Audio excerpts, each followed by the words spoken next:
दोस्तों अगर आप एक बिगनर है तो ये स्टॉक आपके लिए बहुत ही इंपॉर्टेंट होने वाला है, क्योंकि ये स्टॉक आपकी कैपिटल को कभी भी वाइप अप नहीं होने देगा। जैसे कि वॉरेन बफेट सर कहते हैं, स्टॉक मार्केट में दो चीजें बहुत ही इंपॉर्टेंट है। First, never lose your capital, and second, never forget point number 1, यानी कैपिटल सेफ रखना कितना इंपॉर्टेंट है।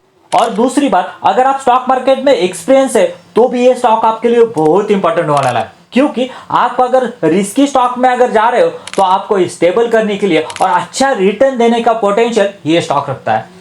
कंक्लूजन क्या हुआ दोस्तों, ये स्टॉक जो है बहुत ही स्ट्रॉन्ग फंडामेंटल्स है, उस वजह से अगर गिरा तो इतना नहीं गिरेगा, लेकिन आपको बहुत बड़ा रिटर्न देने का पोटेंशियल ये स्टॉक रखता है, बिकॉज ऑफ इसकी हिस्ट्री भी यही कहती है।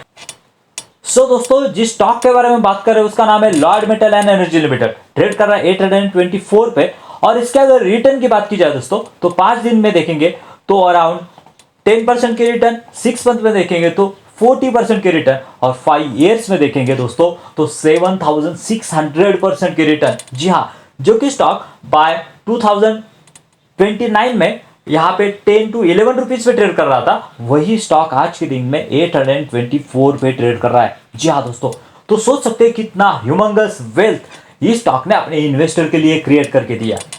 और यहाँ पे देखिए तो वॉलेटिलिटी भी इतनी है, अराउंड 15 to 20% से ज्यादा ये स्टॉक यहाँ पे गिरता नहीं है। यानी अगर यहाँ से भी देखेंगे तो 15 to 20% तक ही यहाँ पे स्टॉक ये गिरा है। यानी नॉर्मल जितना लार्ज कैप में जितने वॉलेटिलिटी रहती है उतनी ही वॉलेटिलिटी यहाँ पे इस स्टॉक में, लेकिन रिटर्न देखेंगे तो बहुत ही बढ़िया। दोस्तों ये तो हो गई पास्ट की बात। पास्ट में तो बहुत बढ़िया रिटर्न इस स्टॉक ने जनरेट कर दिए, लेकिन व्हाट अबाउट द फ्यूचर? क्या फ्यूचर में भी ये रैली जो है वो कंटिन्यू रहेगी, ये पार्टी जो है वो कंटिन्यू रहेगी? तो ये बहुत ही इंपॉर्टेंट सवाल है दोस्तों। नमस्ते दोस्तों, मैं संदीप पाउटी स्वागत करता हूं आपका मल्टीबैगर कम्युनिटी में। आज की वीडियो में देखेंगे लॉयड मेटल एंड पावर के बारे में कि क्या ये स्टॉक हमें फ्यूचर में ऐसे ही रिटर्न बना के दे सकता है, क्या है इसके ग्रोथ ड्राइवर्स, क्या है उसके प्रोजेक्शन प्लान, क्या है स्ट्रैटेजी है मैनेजमेंट की जिस तरह से ये कंपनी आगे ऐसे ही रिटर्न दे पाएगी या नहीं, इसके बारे में देखेंगे। और कुछ थ्रेड भी है उसके बारे में हम जांच करेंगे। जैसे कि हम हमेशा कहते हैं, लर्निंग है तो ही अर्निंग है। चलिए कुछ नया सीखते हैं। दोस्तों लॉयड मेटल जो कंपनी है वो बेसिकली माइनिंग का काम करते हुए दिखेगी, और उनका जो मेन एरिया जो है जहां पे वो काम करती है वो महाराष्ट्र में दिखेगा। यहाँ पे हम देख सकते हैं कि चंद्रपुर, गढ़चिरौली यहाँ और गोवा में कुछ पोर्शन है, यहाँ पे ये जो है वो माइनिंग का काम करते हैं, और उससे जो आयरन ओन होता है या फिर वो स्टील वगैरह होता है वो माइनिंग करके निकालने का काम करती है। यहाँ पे अगर देखेंगे उसके रेवेन्यू ब्रेकेट के बारे में देखेंगे तो यहाँ पे आयरन ऑन माइनिंग से यहाँ पे 78% का रेवेन्यू, स्पॉन्ज आयरन मैन्युफैक्चरिंग से अराउंड 19% का रेवेन्यू, और पावर जनरेशन से 3% का रेवेन्यू। ऐसा जो है इसका ब्रेकअप हमें देखने को मिलता है। दोस्तों इस कंपनी के प्रॉफिट एंड लॉस में बहुत ही इंटरेस्टिंग चीजें आपको दिखेगी। यहाँ पे सेल देखिए, यहाँ तक तो सेल जो है वो ऑन एन एवरेज चल रहा था, यहाँ पे तो बहुत बड़ा डिप आया था। और ये जो डिप है दोस्तों तो हम इसको प्राइस चार्ट पे भी यहाँ पे कंसिडर कर सकते हैं। और उसके बाद में बाय मार्च 2021 के बाद में इस कंपनी ने जो ग्रोथ पकड़ी है यहाँ पे देख सकते हैं 700 से directly with in 4 year, 3 to 4 year 10 times की ग्रोथ इस कंपनी ने दिखाई है। यहाँ पे चार्ट पे भी आपको यही दिखेगा। तो यहाँ पे अगर हम चार्ट पे आते हैं तो देखिए दोस्तों मार्च 2021 में यहाँ पे था वो स्टॉक, जो कि यहाँ पे देखेंगे अब तक यहाँ पे 73 टाइम्स की ग्रोथ यहाँ पे कंपनी के चार्ट में दिखाई है। यानी यहाँ पे देखेंगे तो रेवेन्यू जो है वो अराउंड 10 टाइम्स बढ़ा है। ओके, तो उससे भी कई गुना ज्यादा यहाँ पे कंपनी का शेयर प्राइस भागा है, क्योंकि इस दूसरी तरह से ग्रोथ दिखाई। इतना ही नहीं दोस्तों, यहाँ पे देखिए मार्जिन, बिकॉज ऑफ इसका जो अपलाइन जो है वो तो स्ट्रांग हुआ ही है, लेकिन उससे भी ज्यादा यहाँ पे देखिए जो कि मार्जिन थे जस्ट ओनली 4%, और अभी से नहीं, मार्जिन जो पिछले कई साल से यहाँ पे 4% से ही कहाँ पे रुके हुए थे, जो कि मार्जिन डायरेक्टली कंपनी के 27% तक चले गए। क्या है उसके पीछे का रीजन, ये भी हम आगे जानेंगे। दोस्तों पहले तो यहाँ पे देखेंगे अपलाइन में और भी क्या चेंजेस हो रहे हैं, और आखिर क्यों इतनी कंपनी ने अपलाइन में यहाँ पे ग्रोथ दिखाई है। दोस्तों ये मार्जिन क्यों बढ़े, ये सेल्स क्यों बढ़ा है, इसके लिए हमें यहाँ पे आना पड़ेगा। तो यहाँ पे देख सकते हैं उन्होंने क्या किया है, ये पैलेट प्लांट डाला है, और उससे क्या होगा दोस्तों अराउंड 1200 to 1500 पर टन तक का उनके मार्जिन में इजाफा होगा। यानी जो कि वो आयन ओन बनाते थे उससे वो उन्होंने पैलेट बनाना चालू कर दिया। यानी एक फॉरवर्ड इंटीग्रेशन किसी भी कंपनी के लिए अच्छा होता है, जो कि एग्जिस्टिंग मटेरियल से और आगे वाला जो मटेरियल बनने वाला है वो अगर खुद ही बनाते हैं तो। एक पहली बात हो गई दोस्तों। और भी क्या उसके की ड्राइवर्स है उसके बारे में बात करेंगे। देखिए जो एग्जिस्टिंग आयन ओन बनाने वाले थे 10 मिलियन टन, जो कि बढ़ाने वाले अभी 25 टू 45 मिलियन टन तक। पायलट देखेंगे तो पहले तो कुछ नहीं था, अभी 12 मिलियन टन तक बढ़ाएंगे। उसके बाद में स्लरी पाइपलाइन के बारे में हम बात करेंगे आगे, जो बहुत ही इंपॉर्टेंट है दोस्तों। ये कंपनी का कॉस्ट कैसे रिड्यूस करेगा इसके बारे में बात करेंगे। उसके बाद में स्पॉन्ज और डीआरआई जो कि 0.34 था वो अभी डबल करने जा रहा है। यानी कंपनी अपना प्रोडक्शन जो है, कैपेसिटी जो है वो कंटिन्यूसली यहाँ पे बढ़ाने का फोकस कर रही है, जो कि अच्छी साइन है। ये भी आगे कंपनी के लिए ट्रिगर होने वाला है। और ऑब्वियसली स्टील पावर से जो कि 34 मेगावाट बन रही थी वो अभी बनने जा रही है अराउंड 504 मेगावाट। तो ये है कंपनी के एक्सपेंशन प्लान दोस्तों। तो उसी से हमें अंदाजा आएगा कि किस तरह से कंपनी एक्सपेंशन करने जा रही है।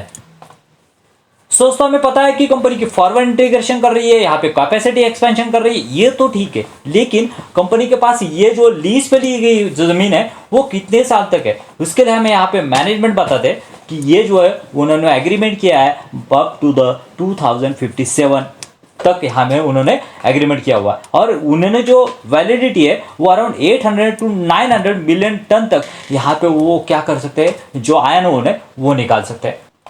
यानी 30 ईयर की ग्रोथ प्रोस्पेक्ट हमें यहाँ से मिलती है कि कंपनी का प्लान क्या है। यानी 4.2 मिलियन तक यहाँ पे स्टील, 12 मिलियन टन तक पैलेट और अराउंड 18 टू 19 मिलियन टन तक यहाँ पे आयन ओन की कंपनी की कैपेसिटी या फिर प्लानिंग की हुई है।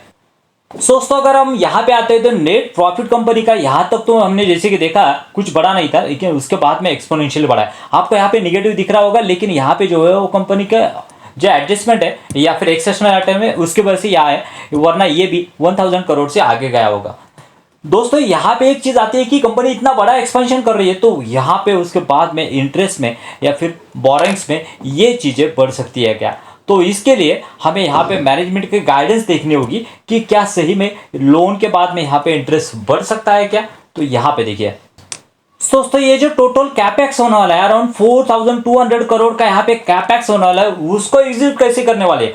क्या ये कंपनी डेप लेने वाली है या फिर एग्जिस्टिंग जो डेप फ्री कंपनी है वैसे ही रहने वाले। इसके लिए यहाँ पे देखिए उन्होंने कंपनी ने क्या प्लान किया है। कंपनी QIP लाया है अराउंड 1200 करोड़ का, उससे वो पैसा ये करेंगे और उसके बाद में उन्होंने प्रेफरेंशियल वारंट इशू करने वाले अराउंड 3000 करोड़ के, और उसी से यहाँ पे 4200 करोड़ का यहाँ पे जो फंड है वो कैपेक्स के लिए लगने वाला वो अकुमुलेट करने वाला है। उसके बाद में अगर दोस्तों कंपनी के बैलेंस शीट पे आते हैं तो यहाँ पे देख सकते हैं, देखिए रिजर्व किस तरह से कंपनी के बढ़ा है अराउंड 2760 करोड़। लेकिन बोरिंग्स की बात की जाए तो बोरिंग्स जो है वो अराउंड 32 तक दिख रहे हैं। लेकिन यहाँ पे भी अगर डीप डाइव करते तो देखिए दोस्तों लॉन्ग टर्म बोरिंग जो है वो कंपनी ने किस तरह से कम की है और अभी नील है। खाली लॉन्ग टर्म बोरिंग नील नहीं है, कंपनी की शॉर्ट टर्म बोरिंग भी नील है। यानी कंपनी कोई भी एक्सपेंशन करने जा रही है तो खुद के पैसे से कर रही है, QIP करके कर रही है, जो कि एक अच्छी साइन होती है किसी भी कंपनी के लिए, अगर उसको टैक्स का इसका डेप का बर्डन ना लेना पड़े तो।